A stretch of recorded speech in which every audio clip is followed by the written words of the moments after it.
بسم اللہ الرحمن الرحیم الحمدللہ والصلاة والسلام علی رسول اللہ اما بعد۔ سلام کی ہمارے دین میں بڑی اہمیت ہے۔ ہمیں حکم ہے کہ جب بھی ہم کسی سے ملیں، کسی کے پاس سے گزریں تو ہم سلام کہیں۔ سلام جب ہم کہتے ہیں تو اس کا معنی اور مفہوم ہمارے ذہن میں ہونا چاہیے۔ سلام کے دو مفہوم ہو سکتے ہیں۔ ایک تو ہے سلامتی، تو جب ہم کسی کو سلام کہتے ہیں تو اس کا معنی یہ ہوتا ہے کہ میرا ذہن آپ کے خلاف کچھ بھی سوچنے سے باز رہے گا، آپ میرے ذہنی شرارتوں سے، سازشوں سے محفوظ رہیں گے۔ ایسے ہی میرا جو دل ہے وہ آپ کے خلاف کسی قسم کی نفرت کا، عداوت کا، دشمنی کا، بغض کا، حسد کا شکار نہیں ہوگا۔ یعنی آپ میرے دل کی جو قباحتیں ہیں، شرارتیں ہیں، خباثتیں ہیں، فتور ہیں، ان سے محفوظ رہیں گے۔ یعنی جب ہم کسی کو سلام کہتے ہیں تو اس کا معنی کیا ہے کہ میری ذہن کی سازش یا میرے دل کا جو برا جذبہ ہے وہ اس سے آپ محفوظ رہیں گے۔ اس کے ساتھ ساتھ یہ بھی اس کا معنی ہے کہ میرے ہاتھ کی شرارت سے آپ محفوظ رہیں گے۔ میرا ہاتھ آپ کو کوئی نقصان نہیں پہنچائے گا، اور اس ہاتھ سے مراد صرف ہاتھ نہیں ہے بلکہ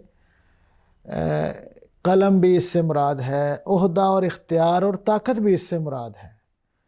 کبھی ہم اپنا اختیار استعمال کرتے ہیں، کبھی ہم اپنا قلم استعمال کرتے ہیں، کبھی ہم اپنا پیسہ استعمال کرتے ہیں، اور کبھی ہم اپنا ہاتھ استعمال کرتے ہیں کسی کی عزت اچھالنے کے لیے، کسی کو ڈیگریڈ کرنے کے لیے، کسی کو جو نقصان پہنچانے کے لیے، کسی کی بدنامی کا سبب بننے کے لیے۔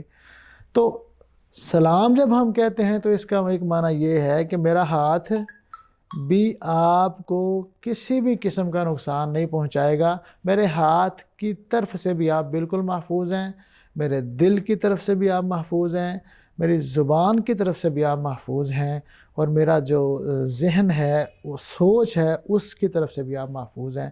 تو زبان سے ہم کسی کو گالی دیتے ہیں، کسی پر الزام لگاتے ہیں، کسی کو برا کہتے ہیں، کسی کو ڈانٹتے ہیں، کسی کو تانے مارتے ہیں، یہ اور اس طرح کی جتنی چیزیں ہیں جو زبان سے متعلقہ ہیں۔